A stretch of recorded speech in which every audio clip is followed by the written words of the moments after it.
Le cancer est une maladie chronique qui tue. Elle fait chaque année des millions de victimes dans le monde, mais c'est l'Afrique qui paie le plus le tribut. Il en existe plusieurs types, dont le cancer du foie et du col de l'utérus. Ça provient pratiquement de la détérioration des graines d'arachide. Et en matière de santé, ils ont dit que c'est un facteur favorisant le cancer.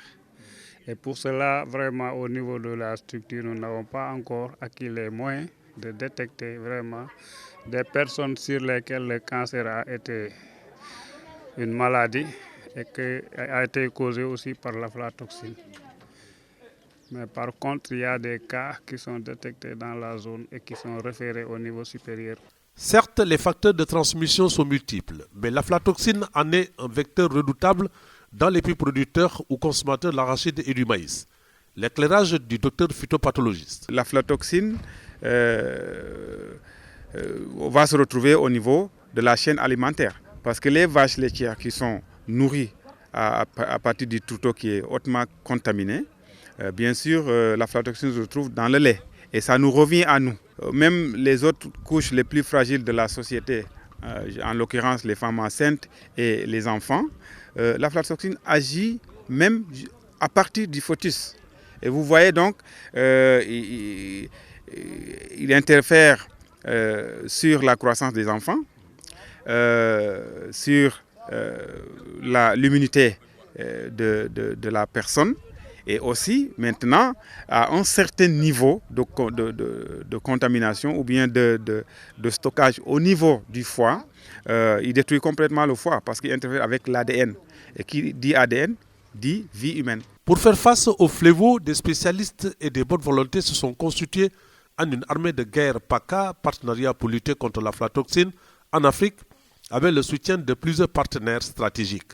Un projet est lancé afin de restaurer la productivité des spéculations ciblées et préserver la santé des populations contre le cancer. C'est un problème quotidien. On est exposé tous les jours parce que je ne vais pas me lever un jour et ne pas manger.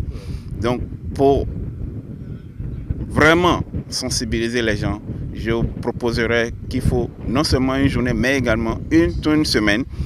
Et tout le monde sera sensibilisé. On va faire beaucoup d'activités de sensibilisation autour de ce problème et faire passer le message que, comme je l'avais dit tout à l'heure, trouver des termes vraiment simples pour pouvoir exprimer et toucher une grande masse de la population. Le Sénégal, dont la production arachidière et maïs-col avait chuté avec des statistiques effarantes et bénéficiait du projet AFLACEF.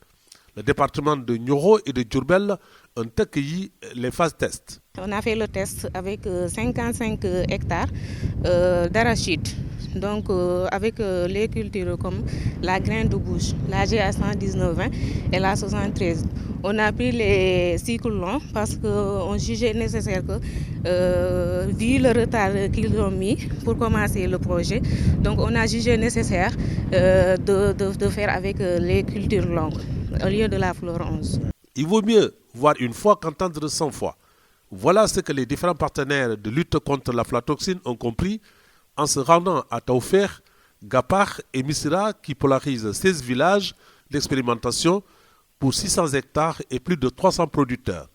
Ces missionnaires du PACA ont écouté les producteurs, échangé, communié pour s'acquérir de l'état des lieux, l'engouement des producteurs, leur engagement et appréciation de la FLACEF. C'est un problème de santé qui vraiment pose d'énormes difficultés. Non seulement il pose des problèmes de cancer, mais et surtout un problème économique dans notre pays.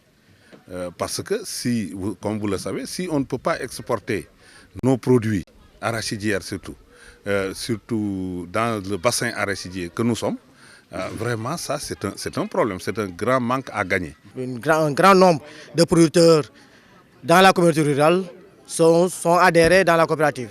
Donc la coopérative étant structurée, l'information passe de producteur en producteur. Il voudrait que tout ce partenariat se ligue pour lutter contre l'aflatoxine, ce fléau qu'on ne parlera pas assez, continue de dévaster la filière arachidière dans tous les sens. So my impression is that everybody that we've met with knows about the problem La gravité de l'aflatoxine, ses conséquences sur la santé, donc c'est un problème de santé publique auquel ils sont déjà au courant, mais aussi le problème économique que ça pose sur le commerce de l'arachide. Et maintenant, ils apprécient aussi le travail qui est en train d'être fait pour lutter contre l'aflatoxine en créant une technologie appelée AflaSafe, un produit de lutte biologique qui puisse donc nous débarrasser de cette toxine à partir du champ.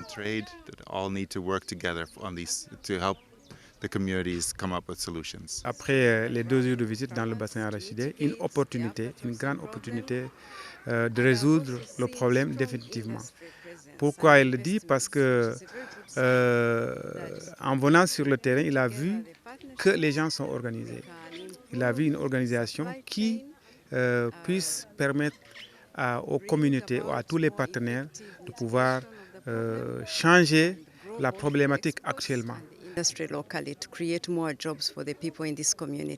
Essayer donc de ramener, sinon même pousser en force la filière arachidière en utilisant donc le produit AflaSafe qu'ils savent que c'est un moyen incontournable pour pouvoir donc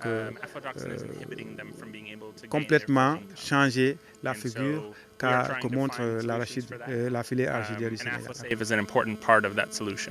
Les résultats de la recherche pour éradiquer l'aflatoxine du continent sont concluants. La balle est désormais dans le camp des producteurs pour l'approvisionnement et l'utilisation de l'AflaSafe.